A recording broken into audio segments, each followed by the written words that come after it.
আসসালামু আলাইকুম viewers, welcome to my channel Samira Sanjana. আবারও চলে আসলাম নতুন একটা রেসিপি নিয়ে। আজ আমি আপনাদেরকে ঈদ স্পেশাল বিফ লাল ভুনা রেসিপিটা তৈরি করে দেখাবো। আশা করি রেসিপিটা আপনার কাছে ভালো লাগবে। রেসিপিটা প্রথম থেকে শেষ পর্যন্ত দেখতে থাকুন, আর আপনারাও আমার মতো এরকম ঈদ স্পেশাল ঘরেই তৈরি করুন বিফ লাল ভুনা রেসিপিটা। তো চলুন ভিডিওটা শুরু করা যাক। আর ভিডিওটা শুরু করার আগে আমার একটাই রিকোয়েস্ট থাকবে, আপনারা প্রথম থেকে শেষ পর্যন্ত ভিডিওটা কন্টিনিউ করুন। তো এতে করে আপনারা আমার মতোই পারফেক্ট এই লাল ভুনা রেসিপিটা তৈরি করতে পারবেন। তো প্রথমে আমি চলে গেলাম রান্নাতে, আর রান্নার জন্য আমি এখানে চুলা আগে থাকতে একটা প্যান বসিয়ে রেখেছিলাম। তার মধ্যে আমি পরিমাণ মতো রান্নার তেল দিয়ে দিলাম 1 কাপের মতো পেঁয়াজ কুচি। যেহেতু এটা গরুর মাংস তাই পেঁয়াজগুলো আমি একটু মোটা করেই কেটেছি।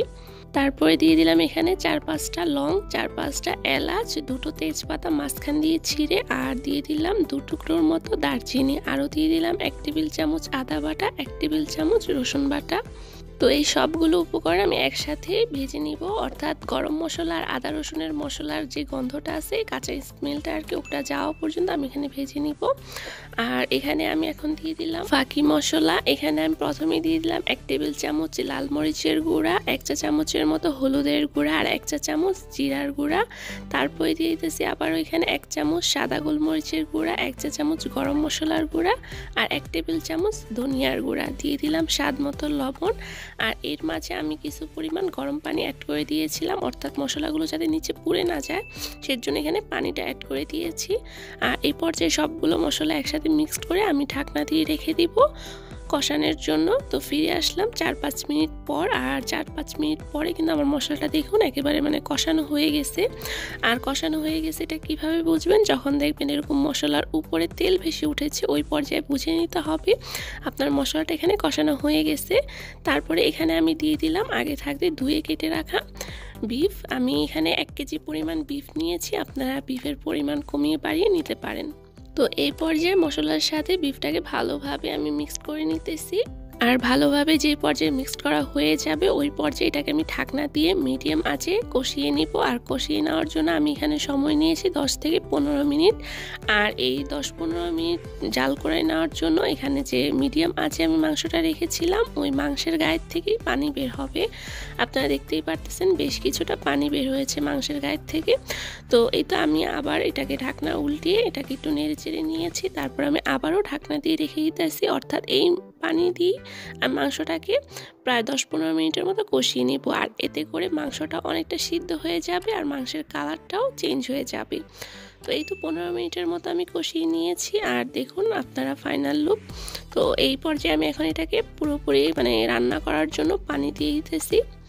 একটা কথা সবসময় মাথায় রাখবেন, আমরা যে কোনো মাংস রান্নার সময় মাংসটা যদি বেশিক্ষণ সময় নিয়ে কষিয়ে নিই এতে করে মাংসের টেস্ট আরও বেড়ে যায়, এটা হোক বিফ কিংবা চিকেন কিংবা মাটন।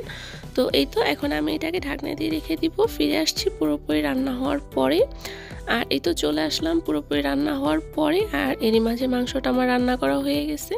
তো নামানোর আগে আমি আবার একটু নেড়ে দিতেছি। আর আপনারা চাইলে এই পর্যায়ে একটু চিনি দিয়ে দিতে পারেন, তবে আমার কাছে ভালো লাগলো না তাই আমি দিলাম না, তবে আপনারা চাইলে দিয়ে নিতে পারেন। তো নামানোর আগে আমি আবারও এখানে আধা চামচ গরম মশলার গুঁড়া দিয়ে দিতেছি, আর আধা চামচ জিরার গুঁড়া দিয়ে দিতেছি। তো দিয়ে আমি এটাকে আবার ভালোভাবে নেড়ে নিব। আর দিয়ে দিতেছি 4-5টার মতো কাঁচামরিচ ফ্লেভারের জন্য আর কি।